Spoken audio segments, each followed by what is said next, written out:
Fala galera, seja bem-vinda ao Total 90 Podcast. Tá começando hoje e um pouco diferente nesse nosso quarto episódio dessa temporada. Um episódio um pouco diferente. A gente não vai trazer aqui um debate com tópicos e eliminatório da forma que a gente trouxe nos outros vídeos. Hoje vai ser uma coisa um pouquinho mais raiz, um negócio mais conversa de bar, aquela parada que você já conversou com seus amigos na escola, na faculdade, no trabalho. Com certeza você já se deparou com isso, tá? E pelo título você já deve saber o que é. Hoje a gente vai conversar sobre tudo que aconteceu com o futebol ao longo das décadas. E aí, você acha que ele tá mais chato? Você acha que o que aconteceu com ele ultimamente deixou o jogo um pouco... É chato, né, gente? E aí, Alex? E aí, Igor? O que vocês acham? Acham que é uma parada mais... O futebol... Ele morreu, assim, entre aspas, nesse sentido? Antes de responder isso, eu queria dizer que se você tem uma bicicleta, sua bicicleta não pode morrer. Então vem aqui com o nosso grande amigo, o AVC aqui, que vai te ajudar a manter sua bicicleta bem equipada, bem consertada, limpa e te falar... Se quer uma bicicleta nova, também pode procurar um amigo, tá? Que ele vai te ajudar. É que a cada programa novo, ele se reinventa no AD. E o fato de não dar pelo AVC é absurdo. É um absurdo. Ele transformou o nome do padastro em AVC. Um abraço pro AVC. Mas, vou até tirar alguns pra falar sério com você que tá nos acompanhando. Você que quer um telefone novo, quer comprar, aqui ó, LV Imports, comprar seu iPhone, melhor preço, busca lá o @ do amigo no Instagram, conecta, com certeza vai ter um telefone Alex, que te atende. mas ele faz parcelado? Faz, Ele aceita Pix? aceita. Meu celular tá com defeito, ele aceita dinheiro em nota? Se você for na da pedra, aceita também, pode fazer. Então é isso, rapaziada, é LV Imports. Você tem cartão clonado, porque é contra a lei. O resto, pode fazer. Então vamos lá, voltando, né? O futebol, ele decaiu, ele era mais legal há um tempo atrás. Ele era uma coisa que a gente gostava de parar de ver e hoje em dia ele tá mais do mesmo. É muita tática nova, é muito nome chato, difícil de aprender, é muito... Ai, não sei o que. E aí, o que vocês concordam comigo? Bom, eu tô de preto pra... Eu tô de luto. Porque pra mim, o esporte acaba. O esporte bretão pra mim acabou. Hoje a gente vive um simulacro do que já foi outrora. Não, mas peraí. O futebol morreu, certo? Correto. O que a gente joga hoje é o pós-futebol. O Messi, o Cristiano Ronaldo, o que eles fazem é pós-futebol. Não. Não, mas eu acho que Messi e Cristiano Ronaldo ainda pegaram... Eles ainda são de uma era que ainda existia esporte. Então, quando acabou o futebol? O último ato do futebol foi em 2014. Na Copa ali, acabou a Copa, foi o último ato do esporte. Depois ele virou uma pataquada. Tá, mas pra você o futebol acabou porque fundamentalmente tem menos técnica e é mais tático? É por qual motivo o futebol acabou? Bom, dentro do jogo, acho que é um pouco sobre isso. Anteriormente, falando um pouco sério agora sem coisa, era um jogo que existia menos tática. Pra mim isso era algo bom, porque você beneficiava um pouco você não ter aquela coisa regradinha de o jogador tem que ficar nesse quadradinho, fazer o troca de passes em triângulos pra conseguir chegar. Era algo que beneficiava um pouco mais você ter o irreverente, o jogador poder deixar seu talento falar um pouco mais alto. Não ser um jogo que, obviamente existe talento, você tem um jogo mais ali, um toque num espaço muito curto, você tem um domínio em um passe rápido pra conseguir fazer isso, um físico muito forte. É claro que isso exige muito do atleta, mas num futebol que antes era com espaço um pouco mais para jogar futebol, não era tantos jogadores presos no mesmo espaço, você ter mais espaço para pensar, para conseguir fazer um lançamento melhor, para você poder dar um drible, uma jogada individual que permitia também o jogador ser um pouco mais ele, né, não ser essa coisa tão robótica, acho que transformou hoje o futebol em algo um pouco mais chato, porque antes você se permitia ser mais livre e com isso tornar o jogo mais divertido. Então a questão do esporte hoje ter morrido, certo? De acordo com... Exceção do esporte. Aspas do Alex. Um deles. De acordo com o nosso internauta aqui, mentira. Com o nosso camarada que tá aqui presente com a gente, o Alex, é por a falta de, talvez um pouco de brilho, de encantamento do esporte. pelo o espaço tático, porque a questão tática perdeu esse espaço de criatividade para o atleta ter também, em função também do encantamento, né? Então, coisas interligadas. E também por ser algo muito burocrático o futebol, de certa forma, né? Eu acho que levar em conta do futebol apenas como uma questão tática, ou apenas como uma questão muito uma coisa muito exata, perde o encanto realmente, perde um pouco do brilho. Mas ao mesmo tempo não traz um pouco de complexidade, não traz algo de um esporte mesmo, de algo de ser levado pelos níveis que ele pode ser sacramentado, por exemplo. Você tem o nível físico de um jogador, você tem o nível de passe de um jogador, você tem o nível de cabeceamento do jogador, tem o nível de noção de espaço, porque o futebol ele é um esporte que ele é o único esporte que a pessoa fica muito pouco tempo com a bola. Muito pouco tempo com um objeto que tem que ser utilizado para conseguir pontos, sabe? A gente não tem isso no vôlei, por exemplo, que é um esporte muito dinâmico, o basquete, o próprio futebol americano, ele tem muitas pausas, então faz com que todo mundo pegue um pouco também. O futebol é um esporte que ele é baseado em espaço. Então, se a gente for levar que ele sempre foi assim, baseado no esporte, e ele foi se profissionalizando no processo de que a gente foi criando essa necessidade de entender como a gente pode ganhar um jogo, que o atleta, muitas das vezes, pode ter ficado com a bola por menos de 10 minutos. Sabe? Às vezes num lampejo, né? O cara pega a bola, dribla 1, 2, 3, faz um gol, acabou o jogo. Então a gente tá falando literalmente do único esporte que o jogador passa menos com a bola do que sem a bola. Então eu acho que a gente aprendeu a profissionalizar o futebol nos últimos 20 anos. A gente via até 15 anos atrás, 20 anos atrás, que o futebol muitas das vezes era uma questão de jogar alguém, essa pessoa ir lá arrebentar e decidir o jogo, coisa que ainda pode acontecer, mas às vezes a pessoa que pode entrar e pode decidir muito bem uma partida é uma pessoa que tá dentro de uma peça que precisa estar ali, sabe? A pessoa não tá jogando sozinha e defendeu. Você pode muito bem falar, sei lá, o Thales Magno entrou e decidiu um jogo. O Thales Magno entrou e decidiu um jogo por ele estar numa posição específica. Tu foi no Thales Magno, legal. Tanta coisa, foi no Thales Magno. O fato de o futebol hoje em dia ser mais tático e ter mudado esse fundamento, ele não faz parecer com que antigamente as coisas eram mais decididas no individualismo ou em algum dia brilhante do craque do time. Nesse sentido, por ele estar mais tático hoje. Hoje em dia, uma equipe tática, ela consegue vencer a equipe que tem mais craque. Eu acho que, além de ter essa questão de tática, é uma questão de treinamento também. Porque desde a base, a gente tem menos treinamentos de fundamentos. Mas os movimentos repetidos, né? Cobrança de falta, cobrança de pênalti.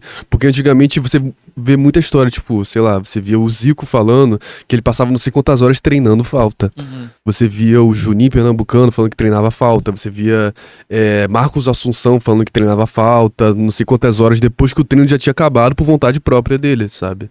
Porque ele queria aperfeiçoar isso. É questão de técnica, igual um instrumento, você vai tocando e vai se aperfeiçoando nisso. Mas por uma questão muito de desgaste físico, uma questão muito de preocupação também com a saúde do atleta, a questão física é uma questão mental também, é uma questão que vem entrando muito também em pauta. Existe muito um cuidado com o atleta hoje em dia para que ele se desgaste menos. A gente vê até entrevistas do próprio preparador físico às vezes aparecendo numa coletiva para dizer como aconteceu recentemente, eu acho, com o Flamengo, não foi? Então existe uma preocupação, porque hoje em dia ele é visto como um atleta, ele é visto como um profissional do seu esporte, aquele é um ganha-pão dele.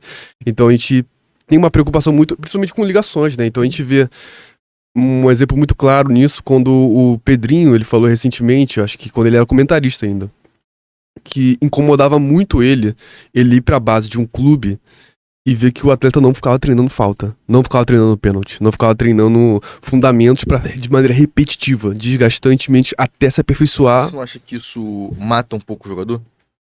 Porque hoje, tudo bem, como eu falei antes, existe uma habilidade pra você conseguir dominar e pensar num espaço muito curto, porque vai ter 3 caras te pressionando. Mas você não acha que isso mata um pouco o jogador?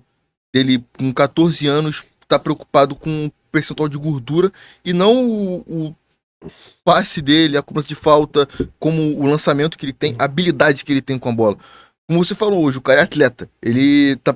A maior preocupação é o físico dele, se ele corre, o GPS que tem no mapa. E não tem uma preocupação principal, não tem que ser. Tem que ser o quanto que ele joga. Cara, se hoje, numa base de um clube, tem um cara que tem 16 anos, ele é muito, muito forte, ele é muito físico, ele tem todos esses aspectos, ele vai estar na frente de um moleque que é raquítico e é um gênio do futebol. Porque o treinador vai preferir ele pra botar na lateral esquerda, ele ficar correndo igual um retardado de um lado pro outro, que ele vai aguentar. É verdade. Mas eu acho E o que... meia raquítico não vai ter espaço porque ele não tem físico, sendo que o moleque que tem 30 quilos no condição, ele joga muito mais bola.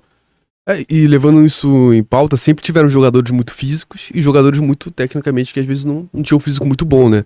A gente pode citar de outro episódio que a gente falou sobre o Ronaldo Fenômeno. Ele era um jogador que ele tinha um pouquinho dos dois, né? Ele era um jogador muito rápido. Ele reuniu dos dois, mas, por exemplo, o Cristiano Ronaldo se aperfeiçoou muito pela questão física, não que ele não tivesse habilidade, ele tinha essa habilidade, mas isso fez ele ir para um nível que ele não tinha antes, sabe? E a gente vê, por exemplo, outros atletas da década de 80 e 90 que sempre tinha um com característica muito diferente um do outro. Eu acho que essa questão de jogador não ter muito físico ainda se mantém, mas esse jogador, pra se manter no futebol muito tático, ele tem que ter o físico também. Então, tipo, o jogador, às vezes ele... Desculpa, falei errado. O jogador que tem uma habilidade muito boa, mas não tem um físico muito bom, ele pra jogar, ele acaba tendo que se focar um pouco no físico. O jogo tá muito rápido, né? É. Hoje também. E também tem a questão até de estatura, né? Por exemplo, a gente tem o Endrick, que é um jogador um pouco baixo, mas, por exemplo, o Vasco teve o Lucas Santos. O Lucas Santos era um jogador muito bom tecnicamente, muito baixo, mas fisicamente ele não era muito bom. Então, tipo, ele foi o craque da base, no futebol saiu do Vasco pro Portuguesa, depois estava na 4ª divisão jogando bola. Sabe, o futebol, principalmente das primeiras divisões, exige muito isso. Porque eu acho que é um padrão que também foi seguido de fora. Porque o futebol brasileiro em si, pra gente é algo meio recente. Mas pro futebol europeu, acho que não é tão recente assim. Um futebol muito físico. A gente tava falando no outro episódio sobre a seleção da Itália. A seleção da Itália sempre foi muito física. Sim, dá pra traçar um parâmetro também nesse sentido quando a gente pega e, por exemplo, olha pro time do Bayern de Munique. É. Né? Você olha ali, cara, tem uns caras ali que são, porra, extremamente fortes. Os caras têm mais Eu de anotei sobre o Bayern de Munique. 1,87 de altura, praticamente. São uns robôs, né? Os caras parecem ser máquinas. E é exatamente esse paralelo. Quando a semifinal que teve da Champions League, você olhava para um lado, tinha o Vinícius Júnior, que é que está crescendo e se tornando um jogador mais forte, mas que ainda é um menino magrinho, que usa da velocidade. A gente vê o Rodrigo, a gente vê o Bellingham, que não são jogadores fortes fisicamente. O Bellingham é até alto, mas ele não é forte fisicamente. Uhum. E o outro lado do outro lado tem o Bayern de Munique, que é composto por robôs, pô. Os caras são... E até nesse contexto de robôs, eu anotei sobre isso, como você falou na semifinal, tem um lance no finalzinho, que é o lance lá do impedimento, né? Que mostra isso, que é tipo, os caras são robôs. Eles não reclamaram, ninguém fez um escândalo. Eu acho que, tipo, até isso me incomoda no futebol de hoje, que é tipo assim... Cara, era uma coisa muito importante. Eles estavam sendo roubados, entre muitas aspas, de uma final de Champions League. E eles... Ninguém pressiona, ninguém fica indignado, ninguém fala nada, tudo abaixo da cabeça. Perdemos, legal, vamos lá para jogar Bundesliga ano que vem. Tipo assim, não tem como.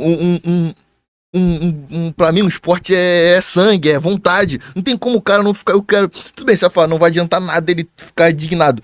Eu não quero que adiante, eu quero que um cara seja um ser humano. Um ser humano, quando ele vê algo que ele se sente injustiçado, ele fica indignado. Era pra eles estarem com raiva. Não, mas isso é um monte de robô. Mas isso... Eu acho que isso passa muito pelo fato é óbvio, não são todos que jogam no Bayern de Munique que vão ser alemães. Só que é um time alemão. Então ele tem como característica, sei lá, a frieza alemã. Se você fala, pô, faz alguma coisa com o alemão, ele é daquele jeito ali, ele é frio, ele é calmo, ele é assim. Então não passa muito por conta disso. Beleza, se fosse numa final de Libertadores... É isso, se tu faz isso num Colo-Colo e River Plate... Ah, mas aí tá no sangue, pô. O sangue argentino... Acaba o jogo, parou o sangue jogo. argentino, ele ferve. Ia parar o os caras do Colo-Colo, ia ficar maluco, não ia ter mais jogo. O Delite, né, que faz o gol naquele momento, ele é holandês, ele não vai se desesperar, ele não vai arrancar os cabelos, ele não é da característica deles. Então acho que isso vai mais além da característica do lugar da onde a pessoa nasce do que do futebol ter mudado ou não.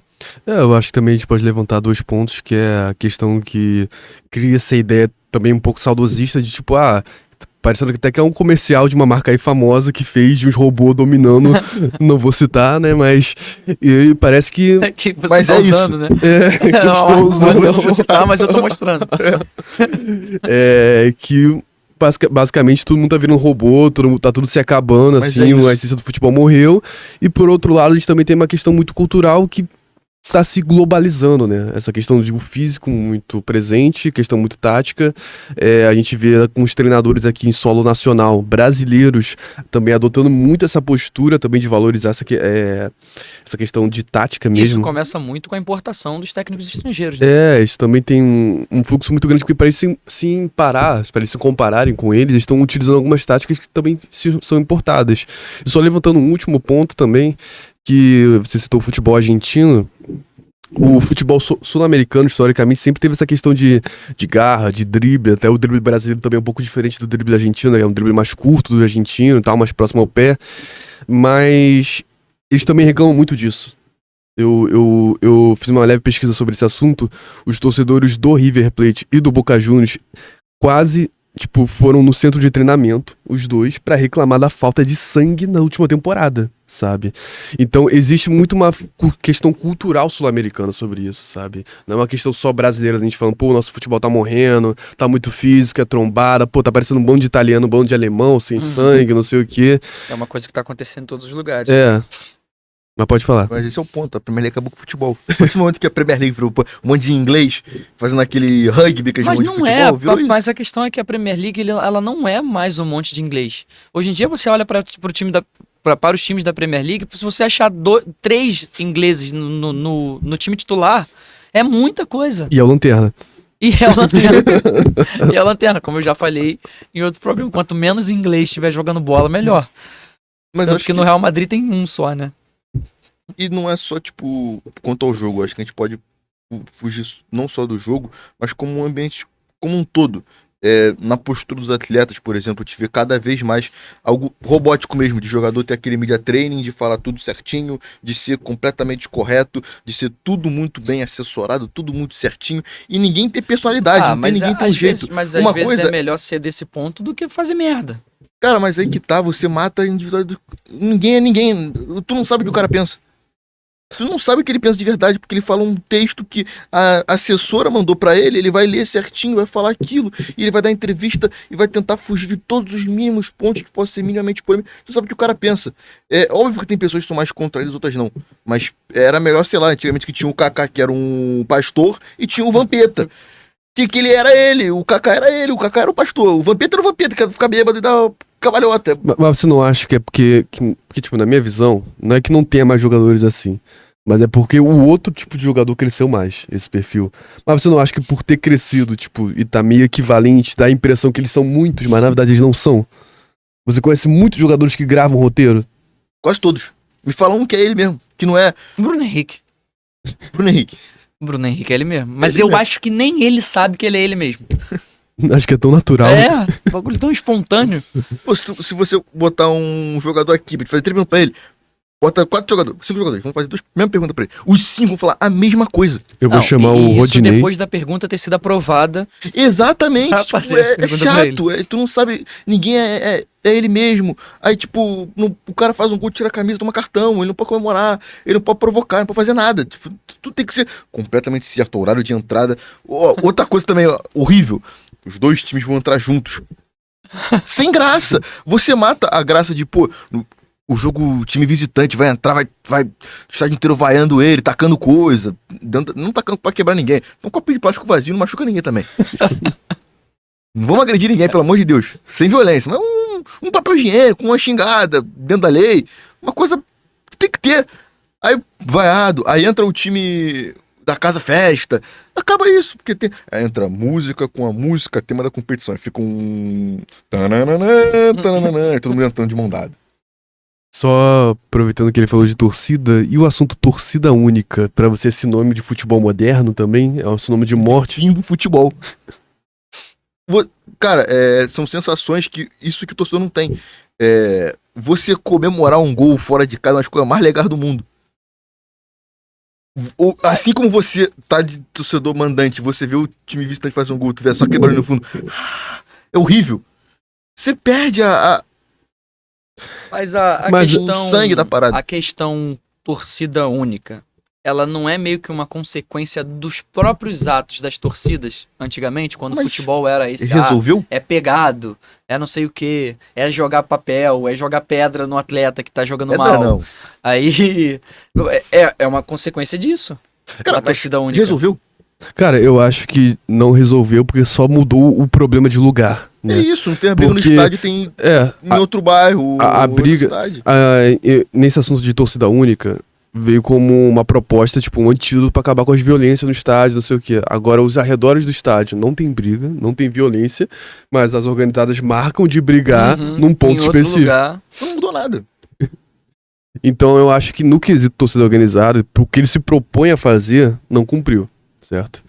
Mas eu vi que muitos clubes de futebol, principalmente aqui no Brasil, têm usado a torcida única como questão de receita, né? Tipo, o estádio só seu, dá uma pressão maior, pode carga máxima, né? Não vai ter aquela separaçãozinha e volta o estádio.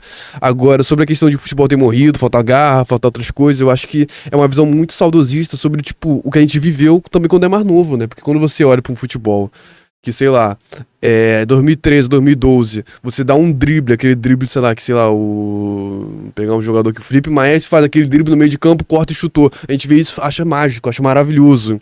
E sei lá, em 2013 era a coisa mais normal do mundo. Não, sim, eu acho Mas eu acho que isso não é uma questão porque o futebol piorou tecnicamente, porque até se a gente for ver legal, o futebol brasileiro esportivamente, questão de resultados, daquele ano era muito pior do que dos últimos 5 anos. Principalmente no cenário internacional, que era dominado pelos argentinos. eu acho que não é nem só isso. É um exemplo que eu citou de jogos antigos. Nessa época aí. O último rodada do brasileiro teve lá o chute do Jorge Henrique. Ele, que o Corinthians é campeão, ele fica chutando vácuo. Acontece hoje, ele ia tomar uma multa, ia ter uma confusão. Aconteceu o que tinha que acontecer ali? Ele deu um chute no vácuo, provocou, foi campeão brasileiro. O cara do Palmeiras ficou puto, deu uma bica nele, ele caiu, confusão, um empurrou, ninguém se machucou, ninguém se matou também. Não é essa coisa de, não, mas não pode. Tem que falar também, mas ninguém se machucou. Ele só deu ninguém uma bica morreu. nele. É só um empurro. Acontece. O clássico, outra também que não pode ter. O normal do jogo clássico é o cara tá destemperado. O cara que tá calmo, ele tá errado. Tudo ali em volta é destempero. No normal é ele tá destemperado. Ele tá calmo, ele tá... Vamos respeitar aqui o amiguinho. O cara pode ser amigo dele, não precisa falar. Olha só, eu sou o Corinthians, mas o Luciano é meu grande amigo. É isso, a entrevista do cara. O Luciano, que é um grande ser humano, uma pessoa de muito caráter. Acabamos tendo uma Ele tentando entrevista fazer ali. outra voz pra fazer outra pessoa é muito bom. Né? Mas é isso, É. Cara, Isso. mas rapidinho, só complementando, o Rossi puxando, não lembro se era o Berrete ou o Paê, pra não puxar no escudo, pra não pisar no escudo do Botafogo, é absurdo. Chato! Ele tá vendo? Ele já pensou. O Diego Ribas pisando no escuro do São Paulo. Isso, É a isso. tradição. É isso, ele tirou a cara. Uma coisa que hoje ele pediu desculpa já por ter feito. Porque o media training mandou ele dar desculpa. E na época, o Diego, de 2017, ele chegou no vestiário no Morumbi, olhando pro Elano. Hey, Elano, tu viu, né? Sacaneou pensei, esse cara. Eu sou pica mesmo. Mas olha só, eu acho que dá pra gente traçar um paralelo no seguinte sentido. O futebol como produto, ele evoluiu e melhorou. Como produto. Agora o futebol como essência, ele tem ficado mais sem graça. Mas tu não acha que ele ficou sem graça, uma perspectiva de como é jogado do que verdadeiramente pelo nível técnico dele?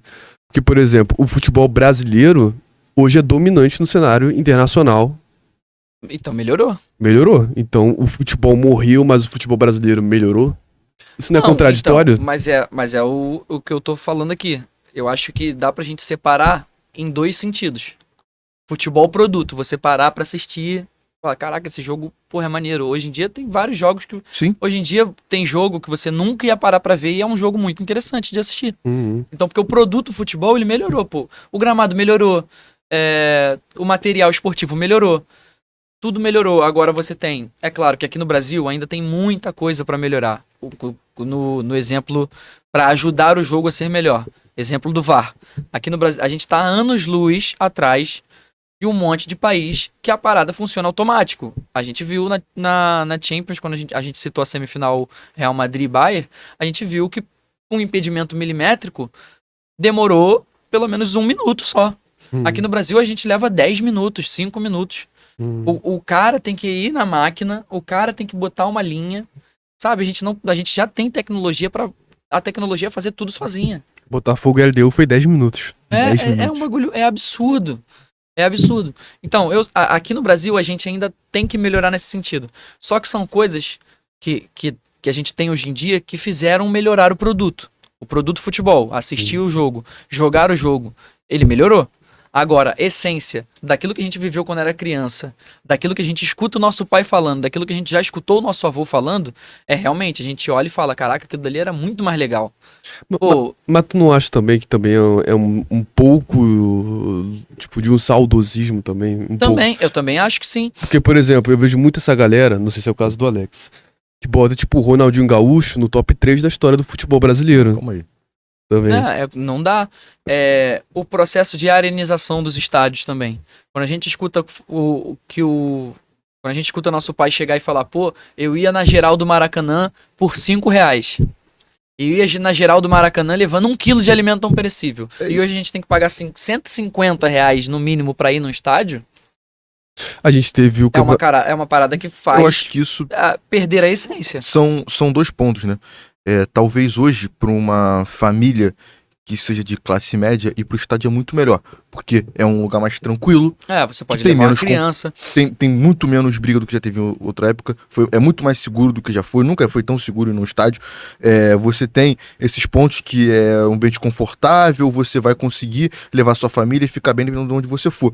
Mas tem outro espaço que pra mim é muito ruim, que você perde um ambiente completamente democrático que era o futebol. Você viu uma arquibancada do Maracanã, sei lá, em 2007, num passado não tão distante, você tinha ali, por ser uma arquibancada por R$5, você via do lado, tinha um cara com muito dinheiro e um cara pobre no mesmo espaço, porque era um ambiente muito plural. Óbvio que tinha, sim, espaços de camarote que eram um pouco mais caros, mas 90% daquele estádio era acessível para quase todo mundo. O público médio. O ser humano médio. Sim, era acessível para que quase vive todo no Brasil. Acessível Podia para ir no quase estádio todo ainda. mundo. Conseguia. Tinha seus problemas. Era um ambiente mais perigoso. A geral tinha assalto pra caramba.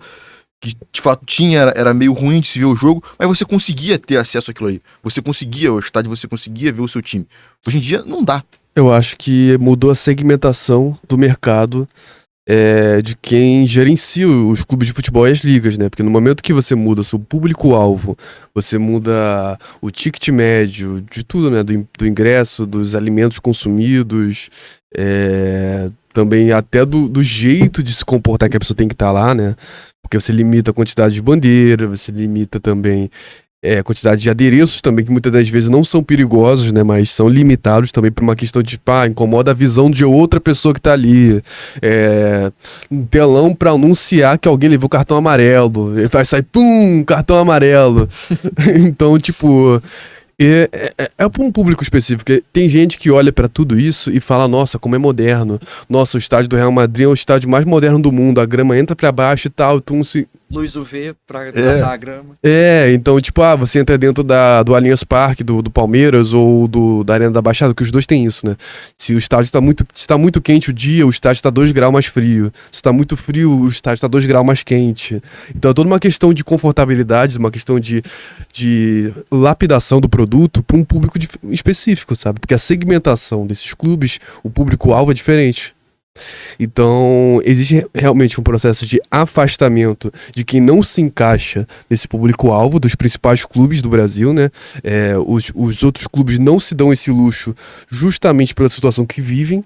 Clubes de menor expressão não costumam utilizar dessa forma, porque senão vai perder todo o torcedor que tem praticamente, né? Se, sei lá, o Bangu fazer uma mega arena e tal, proibir bandeira, proibir um monte de coisa, o América fazer isso, o Bom Sucesso, Olaria, Campo Grande, sei lá. Então, sabe, é uma questão de pra quem você tá vendendo, pra quem você quer que assista. Mas eu acho que isso pode ser um problema até visando como um produto. Porque, tudo bem, os clubes nunca ganharam tanto dinheiro como ganham hoje, mas se você olhar a maioria dos clubes, quase todos, a grande maioria não são torcedores que têm renda para ir ao estádio. Eu acho que isso você afasta um pouco do esporte. Porque uma coisa é você ter a sensação de que você não foi ao jogo, por exemplo, porque você não conseguiu o ingresso. Mas eu podia ir. Eu tinha o dinheiro, eu tentei, mas eu não consegui. Mas esgotou mais esgotou. rápido que... Outra coisa, não dá nem pra eu tentar. Eu não vou nem olhar o preço. Eu não vou nem porque não vai dar.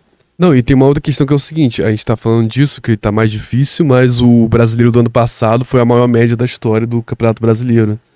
Por conta do produto. por conta do produto. É triste porque o produto tá melhorando, Uhum.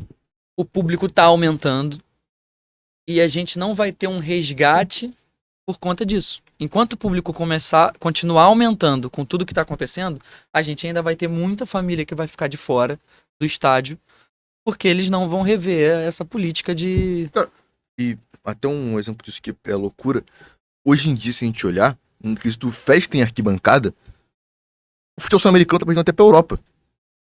Até nisso eles passaram, porque eles têm mais liberações. Eu acho que é questão de tempo, cara.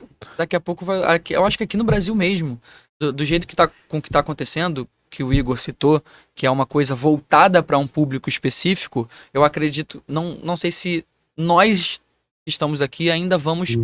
Se nós vamos pegar essa parte.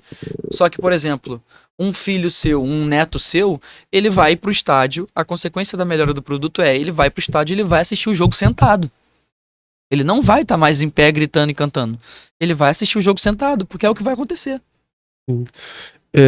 E só pra complementar isso que vocês estão falando, essa questão do estádio tá mudando, outras gerações vão ver, também pode-se dizer que, de certa forma, o público aumenta, as pessoas começam a consumir mais. Não, as pessoas vão ver mais, né? Vão gostar mais de futebol, que o produto tá melhor, mas tem menos alcance pra poder assistir, certo? Mas se a gente for olhar pro futebol antigo, vocês já viram quantas pessoas viam futebol, em média, por jogo? E assistir ao jogo provavelmente era menos. Porque, tipo, tu via que as finais dos campeonatos nacionais Eram muito cheias. mas ao Agora, longo do o campeonato, restante do campeonato não. era média 2.000 pessoas, iam ter 5 É. mil pessoas. Então, se tivesse um crescimento do produto junto com o alcance que pode se trazer para a quantidade de pessoas dentro dele, seria maravilhoso, sabe? Mas é um projeto realmente de, não, quem puder pagar, tá aí. Quem não puder pagar, não vai poder tá aí. Sabe? Então, existe um processo de resistência. O Alex citou essa questão da Europa. No futebol italiano, eles estão muito, muito liberais nesse quesito de... como é que fala? Equipamentos não, materiais de torcida. Sim, e de certa E forma... eles estão copiando, inclusive, algumas coisas que eram típicas de torcidas sul-americanas. Algumas faixas, aquelas coisas assim. Então, tipo, tá meio que se invertendo isso A mesmo. banda. Na Inglaterra, não. Na Inglaterra ainda é muito elitizado, muito restringido. O leste europeu a gente não precisa falar, né? Que lá não mudou nesse Mas eu acho quesito. que é algo também... Por exemplo, a Inglaterra é o maior exemplo disso, né? De inverter isso, né? De mudar muito. Por conta da época dos hooligans, era um futebol até bem parecido com o nosso, de arquibancada mesmo. Era uma cultura muito forte. E se consegue mudar completamente, mas aí você corta muita coisa. Pra você conseguir trazer um ambiente seguro, você corta tudo. Pra você, por exemplo, eu quero ter um ambiente seguro no estádio. Esse é o exemplo do Júlio. Eles aumentam o preço, expulsam muita parte do torcedor pra você ter um ambiente mais calmo. Porque é uma cultura meio que... É uma cultura meio que não, uma cultura completamente racista, né? Cara, Quem paga o ingresso, quem tem condição de pagar o ingresso mais barato é quem tá causando confusão. E não é a a gente desculpa, sabe que né? não é. É uma desculpa, na verdade, né? Não é uma exatamente. solução. Porque a Alemanha também estava um tempo sofrendo com isso, mas houve uma resistência muito forte e eles não conseguiram prosseguir. Então eles fizeram o seguinte, eles criaram setores muito marcados. Então, todo estádio de um clube alemão tem 2 setores populares, tipo, um ingresso muito mais barato e 2 setores extremamente caros, entendeu? Mas isso tudo porque teve resistência, sabe? Como na Inglaterra não houve um processo muito forte de resistência por causa da mídia, porque houve muitos casos de morte em pouco tempo, né? Então ficou um estigma muito forte que alimentou essa galera que falou, não, tá vendo? Tem que aumentar o ingresso, tem que se profissionalizar a arquibancada, tem que se mudar o padrão de como a gente faz isso, né? Então a gente vê que isso matou, de certa forma, o acesso que outras torcidas, às vezes, de uma renda muito menor, poderiam chegar até lá. E não precisou nem de um processo de modernização, né? Você pega estádios na Inglaterra, tem estádio na Inglaterra que tem 70 anos, ele é do mesmo jeito e o cara tem tá lá muito problema. sentadinho, vendo o jogo quietinho. Mas tem muito problema. A gente tem uma visão também que lá é tudo perfeito. Se você olhar pessoas que vão ao estádio, o estádio de uma cidade cheio de goteira. Tu pode tomar choque nas coisas. Tem estádio que tem pilastra na frente, pô, no meio da torcida, assim, o cara que ficou na cadeira do lado da pilastra, ele não consegue ver o outro gol. E o preço muito mais caro. É, Mas uma coisa muito doida, falando dessa questão dos hooligans, também tinha muito uma questão internacional muito forte de estigma sobre a torcida da Inglaterra, porque como o Alex falou anteriormente, sobre essa questão do... eles são parecidos com a gente, de vibrar, de arquibancada. A torcida do Liverpool foi meio que pioneira. Eu fui dar uma pesquisa rápida sobre isso, uma questão de trazer o hooliganismo para outros países. Não que não existisse briga, essas coisas, mas todo o lugar que ela ia na Champions League, eles tinham uma parada de, tipo, tomar o que é deles. uhum. Então tinha uma parada de furtar a torcida adversária quando ia e voltar. Então se criou um estigma de que a torcida inglesa era mais perigosa, que a torcida inglesa... Então eu acho que uma questão midiática foi muito forte pra... Pegou mal, né? Muito mal. Pra ganhar... Pro país. Pra comprar essa desculpa de não, vamos encarecer, não sei o quê. Que não é verdade, não vai acabar com a violência, só vai deixar em outro lugar. Uhum. Como a gente tá vendo aqui no Brasil. É isso, e até uma questão de ser um ambiente de estádio, ser um ambiente mais democrático. Eu acho que falo muito isso com o Igor. A gente não tem idade de ter acompanhado muito o Maracanã antigo, mas eu fui algumas vezes. E é aquela sensação de que você tinha que o estádio te engolia. Pô, é absurdo. Você entrar. É uma parada muito tipo de você entrar. Todo mundo lembra. A gente é do Rio, a gente lembra a primeira vez que a gente entrou no Maracanã. De você entrar assim, principalmente no antigo, você entrar naquele corredor, você vê aquele mundo na tua frente, o estádio lá embaixo. E, tipo, parecia que aquilo ali era um ambiente completamente diferente, que era isso, era um ambiente democrático. Tu viu um cara que claramente era um playboyzaço, com um maluco que tava sem camisa, descalço, e eles se abraçando, porque aquilo ali era um ambiente que sei lá, mano, o capitalismo não entrou. Não era isso, entrou muito, mas, tipo, parecia que ali não, ali era um ambiente intocável, sabe? Que o povo era o povo, e tinha lugar pra todo mundo, ali junto. E hoje em dia não é mais isso, você não vê mais esse tipo de coisa, você não entra hoje no Maracanã, ou no Mineirão, ou no Beira-Rio, que lá, você não vai ver um cara descalço, sem camisa, no estádio, você não vai ver isso, você não vai ver aquele... O trem você vai ver cheio, mas é diferente. E sabe o que é muito doido também? A áurea é diferente. Existe uma questão muito também de, tipo, ofertar plano de sócio-torcedor, que para você vai ficar mais barato, não sei o que. Aí tu vai ver o plano de sócio-torcedor, é R$100, 150, é R$200. Antigamente o Clube do Rio até tinha um check-in, acho que o Flamengo era o único que nunca teve. Não tem ainda. Não teve. O Vasco tinha, deixou de ter nos últimos 3 anos, ele tinha um check-in. O Fluminense eu não Tem até hoje. O Vasco tem só pra um plano agora. O Fluminense tem até hoje. O Fluminense tem até hoje? Tem o Botafogo também, eu acho. Botafogo tem, eu vi esses dias. O Fluminense tem até hoje. O Vasco tinha pra 4 planos diferentes. O mais caro, o segundo, o terceiro e o quarto. Porque, tipo, só o mais barato que não tinha check-in. Era uma parada, tipo, muito mais acessível. E deixou de ter na última gestão do Salgado, ele tirou isso. Deixou só o mais caro com o check-in, né? Mas... e você vê que, tipo, o preço aumentou.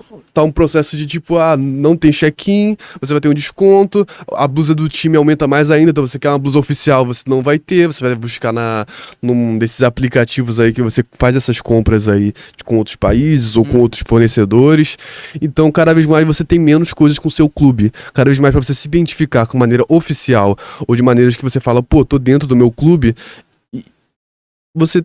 Sabe, você não vai no estádio porque não tem dinheiro. Você não tem a blusa porque, pô, não tem. Aí você vai comprar um na feira ou algo assim. Às vezes a qualidade é muito menor, às vezes não, dependendo de onde tu for comprar. E ainda existe um estigma de, tipo, o padrão, o perfil do torcedor, muitas das vezes tá mostrando uma coisa popular quando vai exibir a blusa, um modelo. Às vezes, muitas vezes, num lugar periférico e tal, mas... E o preço? O preço tá para essa pessoa num lugar periférico? Não tá. Eu acho que até se a gente olhasse antigamente, hoje você vê grandes jogos, você olha na rua, tem rua fechada pra ver o jogo. Sempre aconteceu, claro, as pessoas se reuniam pra ver o jogo. Mas era uma parada que antigamente as pessoas iam ao estádio pra ver uma grande final. Hoje a pessoa que não tem condição, ela se reúne, ela faz um churrasco na casa dela, porque vai sair mais barato pra ela fazer uma festa pra ver o jogo do que ela ir ao estádio. Sim. Acho que, hoje, o debate de hoje foi bom. Acho que a gente poderia ficar aqui mais horas e horas e horas, que eu não sei se a gente chegaria em algum ponto, mas eu acho que passa muito do que aquilo que eu falei, o Igor falou também. A gente tem uma melhora do produto futebol, só que a gente ao mesmo tempo vai perdendo a essência do que o futebol já criou, do que já foi muito legal, e é muito triste saber que não vai ter um resgate. E a tendência é isso aí, daqui a 20, 25 anos a gente vai olhar pra Inglaterra e a gente vai estar igual os caras. Uma visão meio pessimista, né? Mas eu acho que quando não houver um movimento de resistência organizado, Tô falando de futebol, gente. Pra se opor a isso, como por exemplo, houve na Alemanha, mesmo que seja uma pequena vitória, não, tem um setor que realmente vai ter 2 setores, sabe? Vai se perdendo mesmo. Então, na minha visão, é uma questão realmente derrotista, porque a gente não vê isso muito forte aqui no Brasil. A gente vê movimentos muito isolados, e às vezes entram em atrito por coisas tão bobas, sendo que a gente, cara, todo mundo só quer ter acesso ao futebol. Quer ter acesso ao estádio. Então é isso, né, galera? Acho que a gente vai ficando por aqui hoje, tá? Se você gostou, deixa o seu like, compartilha com a rapaziada aí. Compartilha pra aquele seu amigo que você já mandou e falou, porra, o futebol tá chato. E ele não concorda com você, ou ele concorda com você. Manda pros seus amigos, manda pra todo mundo. Deixa nos comentários aí o que você achou. Se você concorda com a gente, se você discorda, deixa nos comentários também. Valeu, muito obrigado. A presença de vocês mais uma vez. E a gente vai ficando por aqui.